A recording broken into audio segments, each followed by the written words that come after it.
Le ministre de la Santé visite le centre Priorité à la vue et s'enquiert de la situation des patients ayant bénéficié d'opérations de la rétine et du vitro-rétinien.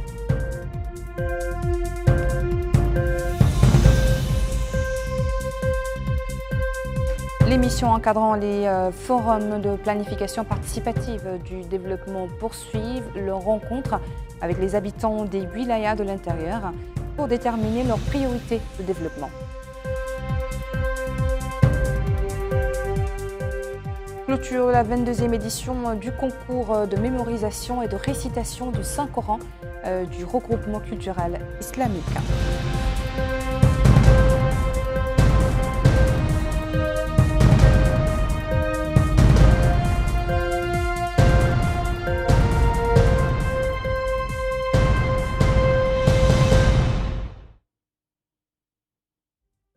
Bonsoir et bienvenue dans ce journal que nous ouvrons par une page santé. Le ministre de la Santé, Abdallah Weddi, a visité le centre de vision Priorité à la vue de Darnaïm du programme national de lutte contre la cécité. Abdallah Weddi s'est enquis du travail de l'équipe médicale qui a effectué des opérations de la rétine et du vitro-rétinien, ainsi que de la situation des patients bénéficiant de ces opérations qui sont pratiquées pour la première fois en Mauritanie. Abdullah Damaba.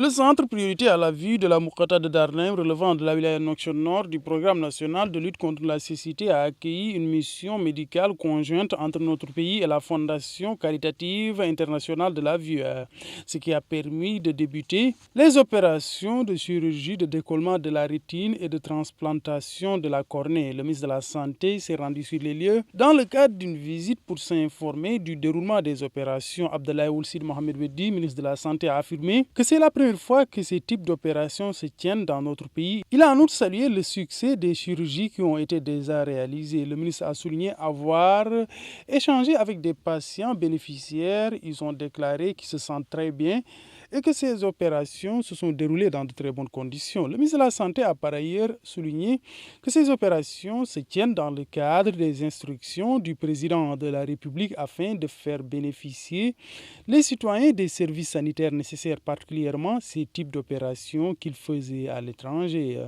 Dr Aboubakr Abdallah, consultant en chirurgie de la rétine à la Fondation caritative internationale de la vue, a indiqué qu'ils ont eu jusque-là à réaliser une trentaine d'opérations qui se sont très bien déroulées. Il a par ailleurs salué la coopération entre la Mauritanie et la Fondation internationale de la vue, tout en exprimant sa satisfaction de cette coopération avec les professionnels de la santé du pays. Et pour plus d'informations sur ce sujet, nous recevons Dr Abdallah Himini, qui est le coordinateur du programme national de lutte contre la cécité. Bonsoir, Monsieur Abdallahi. Bonsoir. Merci de vous joindre à nous. Alors, dites-nous, ces opérations sont réalisées pour la première fois en Mauritanie, c'est bien ça? Et cela fait également partie des raisons pour lesquelles des patients mauritaniens sont souvent évacués. Ça fait partie de l'une des raisons principales pour lesquelles. Alors, quelle importance aujourd'hui revêt ces opérations qui se font ici en Mauritanie en ce moment? Effectivement, c'est les maladies de la rétine, surtout les maladies chirurgicales de la rétine, ainsi que bien sûr aussi les greffes de cornée sont les premières causes d'évacuation des patients mauritaniens vers l'étranger. Pour la chirurgie de la rétine, c'est une chirurgie extrêmement coûteuse parce que ça nécessite des équipements très chers et un consommable aussi très cher. Donc, jusqu'à présent, cette chirurgie ne se pratiquait pas dans notre pays.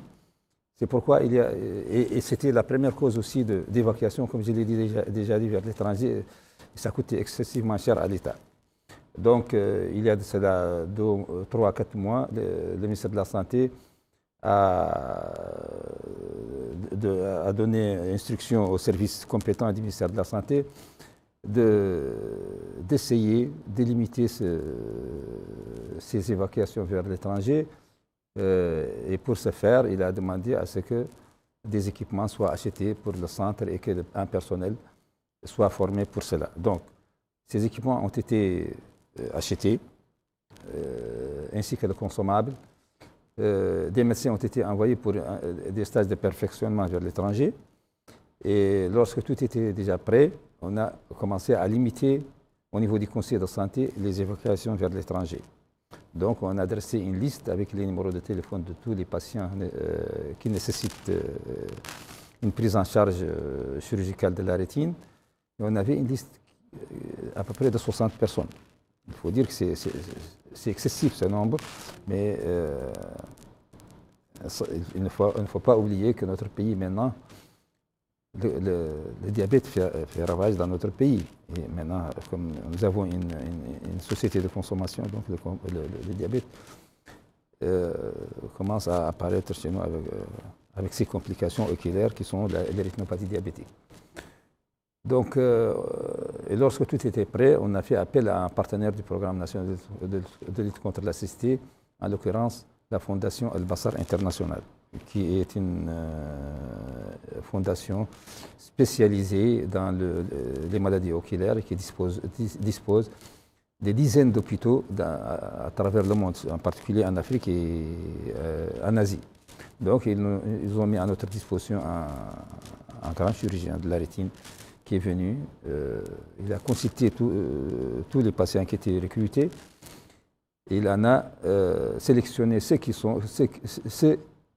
que la chirurgie pourra donner un résultat positif. Donc, c'était une quarantaine de patients. Et les 40 patients qui étaient c'était des patients compliqués, il les a opérés en 3 jours. C'est un record. Bien sûr, avec notre équipe nationale, c'est-à-dire les 2 médecins mauritaniens et qui ont participé activement à cette chirurgie, ils ont pris en charge une bonne partie de ces malades. Et donc, d'après ce chirurgien, il a dit que nous avons une équipe performante qui peut pérenniser cette chirurgie dans notre pays. Et il leur a donné les conseils nécessaires de commencer à prendre en charge les cas qui ne sont pas très compliqués et que dans 3 mois, il viendra aussi pour passer à une étape supérieure. Voilà. Si je comprends bien, il y a déjà 40 patients une qui ont bénéficié de ces opérations-là depuis avant-hier, donc 3 jours. Et est-ce que vous avez encore une liste de patients encore à opérer? La liste se constituera au fur et à mesure. Parce que nous avons des patients, tous les jours il y a des patients qui apparaissent. Donc on va commencer maintenant déjà à préparer une autre liste. Et certainement une bonne partie sera prise en charge par notre équipe nationale. D'autres, les cas les plus compliqués, on va les garder, sauf il y a des cas urgents, certainement on va les évacuer à l'étranger. Mais ça ne sera pas un nombre aussi important comme avant. Alors, vous parlez tout à l'heure du matériel à acheter, donc je suppose que vraiment c'est des équipements assez spéciaux pour ces opérations-là. Ah oui, c'est des équipements qui sont très pointus, des technologies très pointues et très coûteux.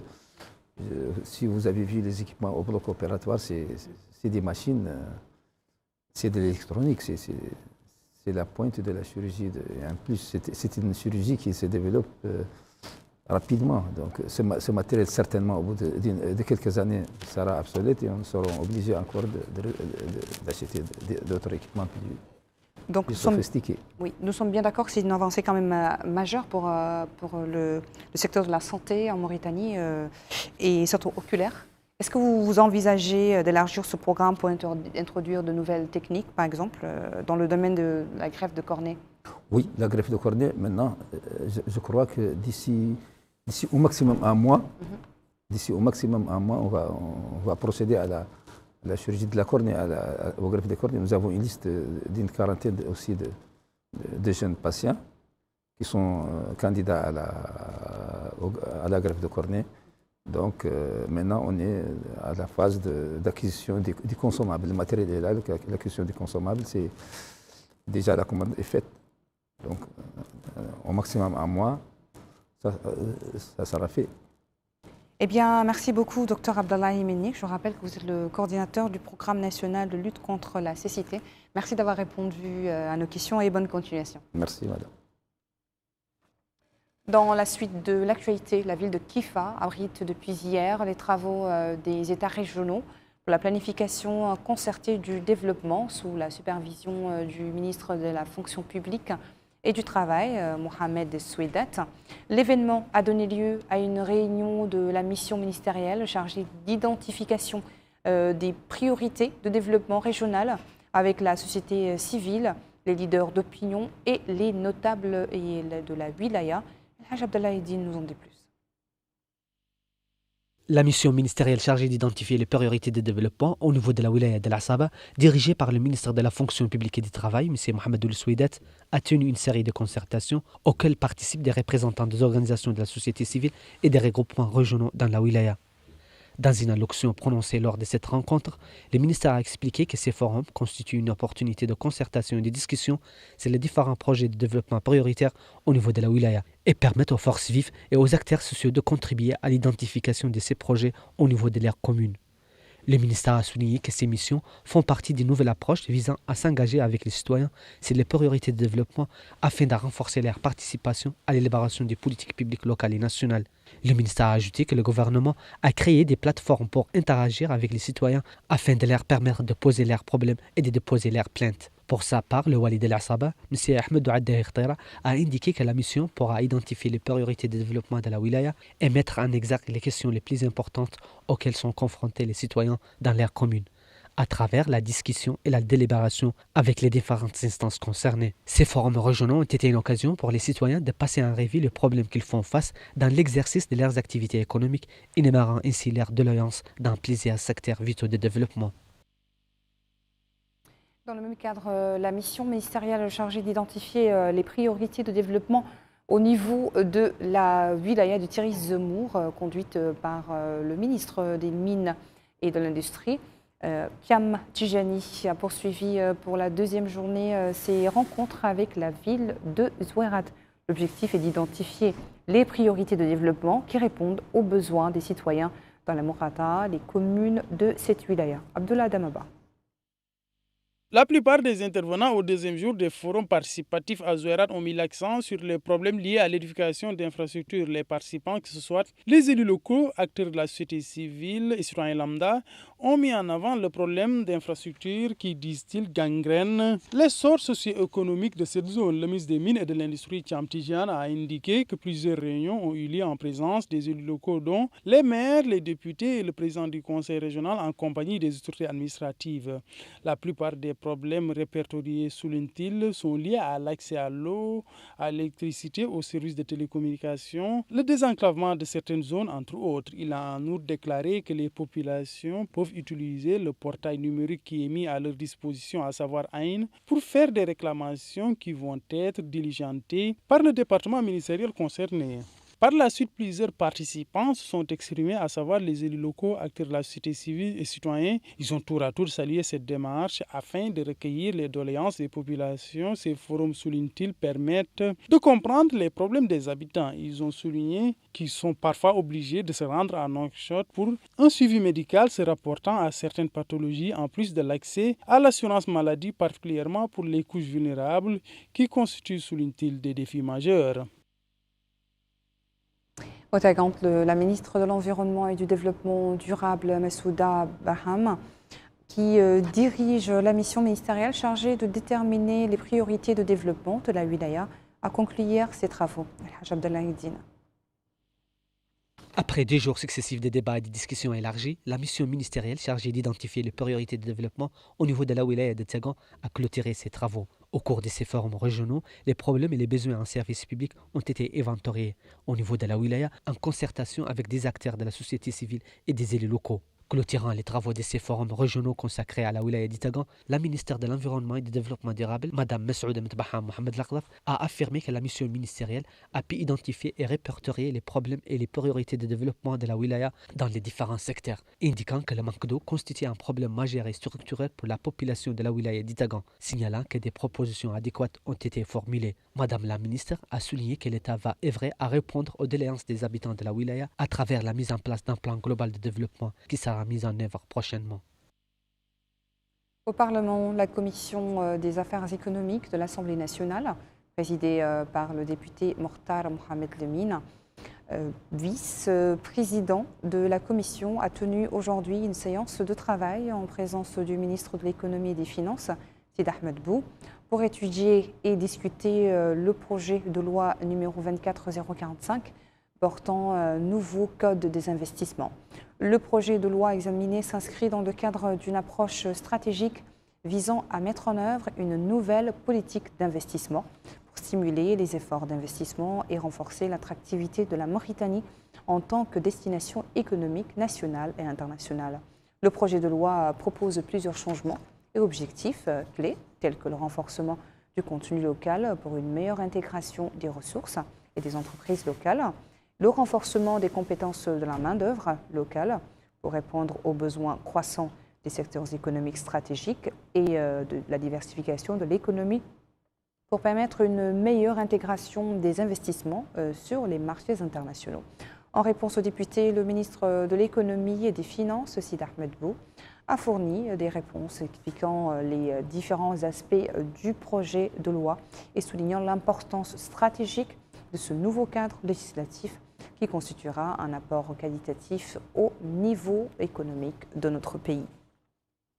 La commission des relations extérieures de l'Assemblée nationale, présidée par le président de la commission, la députée Valsidna Alimini, a examiné aujourd'hui, en présence du ministre de l'Économie et des Finances, Sid Ahmed Bou, le projet de loi numéro 04324, permettant la ratification des statuts du Fonds de développement des exportations en Afrique, FEDA, signé à Nouakchott le 6 janvier 2021. Ce fonds vise à promouvoir les exportations africaines en apportant un soutien financier aux entreprises et en facilitant les échanges intra-africains ainsi qu'avec le reste du monde. Au cours de la discussion de ce projet de loi, les députés de la Commission ont examiné leurs observations, fait diverses suggestions et remarques et soulevé plusieurs questions. Je vous le disais, en titre, le secrétaire général du ministère des Affaires étrangères, des Affaires islamiques et l'éducation originelle, Beitallah Ahmed Swed, a supervisé hier soir dans la localité de Bab al-Fath la clôture de la 22e session du concours Cheikh Nahwi pour la mémorisation et la récitation du Saint-Coran. La cérémonie s'est déroulée en présence de l'ambassadeur du Royaume d'Arabie Saoudite en Mauritanie et d'autres personnalités. Yogi Aouva. Les rideaux sont tombés sur la 22e édition du concours Cheikh Nahwi, de mémorisation et de récitation du Saint-Coran organisé par le regroupement culturel islamique. La cérémonie a été marquée par la récitation de versets du Saint-Coran, des récitations de louanges et la présentation de prix importants aux lauréats du concours provenant de différentes wilayas du pays. Le secrétaire général du ministère des Affaires islamiques et de l'enseignement originel a salué le rôle des habitants du village de Bab el-Fath et du regroupement culturel islamique pour leur travail au service du Coran et de son peuple et pour la diffusion des valeurs véhiculées par notre sainte religion. Il a ajouté que tout le monde est conscient de l'importance accordée par son Excellence le Président de la République, Mohamed Ould Cheikh Al Ghazouani, à ces grandes activités et occasions, comme en témoigne la création du prix du Président de la République pour la mémorisation et la compréhension des enseignements dispensés par la Mahadra et a accordé une attention particulière aux imams de ces universités du désert qui ont fait la renommée de notre pays. Au nom de son secteur, le secrétaire général a félicité les lauréats et les professeurs, les cheikhs qui ont pris part à cet événement. Pour sa part, le maire de la commune de Barena a indiqué que l'événement reflète l'intérêt accordé par le président de la République à la mémorisation et la récitation du Coran, soulignant que le ministère des Affaires islamiques a incarné cette attention avec beaucoup de mérite et de performance. Pour sa part, le président du regroupement culturel islamique, M. Cheikh Mohamed El-Hafid Ould El-Nahwi, a remercié le président de la République pour le parrainage de toutes les rencontres et toutes les manifestations ayant trait au Coran et ses sciences. C'est sur cette note que s'achève notre journal. Merci à vous de votre attention. Le rappel des principaux titres. Le ministre de la Santé visite le centre priorité à la vue et s'enquiert de la situation des patients et en bénéficier d'opérations de la rétine et du vitro-rétinien, une première en Mauritanie.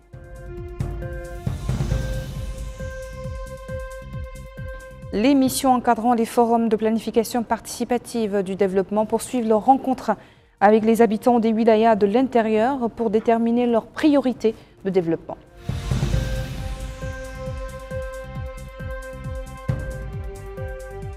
Clôture de la 22e édition du concours de mémorisation et de récitation du Saint-Coran du regroupement culturel islamique.